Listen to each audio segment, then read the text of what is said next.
considering the U.S. defense officials' warning of a possible military threat, which is a possibility. How intertwined are trade disputes and security concerns in shaping U.S.-China relations today? They're pretty tense, but again, the trade issue dominates the relationship. Hmm. If we have a good trade issue if we have a good trade resolution with China, the other aspects of the relationship on the political front and all the other fronts will fall into line. This is basically a trade issue, and that's what we're concentrating on, and I'm pretty optimistic we'll get it done.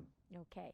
Professor Marvin, what message is Beijing sending to other trading partners by standing firm against U.S. demands? The Chinese government is actually signaling that sovereignty is non-negotiable. And at the same time, the Chinese government does not and will not intervene the foreign sovereignty because of our history lesson. And economic pressures will not force political submissions like the Belt and Road Initiative and Made in China 2025.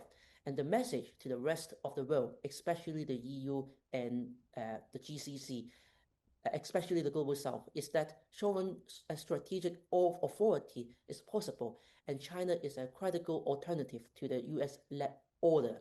Let me give you some examples again. China signed a 10 billion Chinese yen the-dominant oil deal with Saudi Arabia, trying to bypass the US dollars. And the BRICS expansion include Iran, Egypt, Argentina, but I don't think Argentina has a good stance right now, and strengthening the South-South cooperation between China and the rest of the Global South. And in Africa, China also continues to fund infrastructure-first development with no IMF-style demands. So basically, China has been providing as an alternative to the Global South to work with China in the long-term game. Mr. Peter, given your long career in finance, how do you assess the impact of escalating U.S.-China trade tensions on global capital flows and investor confidence? Well, clearly, if it doesn't work out, it's going to have a very bad effect. But what the issue on the table here is whether China and the U.S. are going to work out a reasonable trade agreement.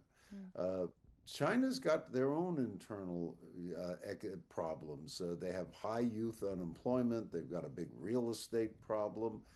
They have an incentive, as the U.S. has an incentive, to negotiate this properly.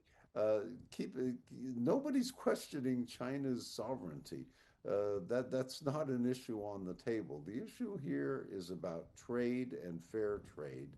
And knowing Trump's ability to negotiate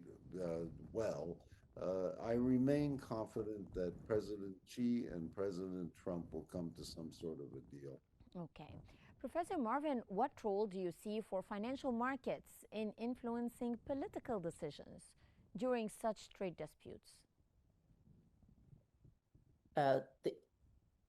They have interconnections altogether, so we can't always consider financial market as a separate subject because of the recent geopolitical tensions.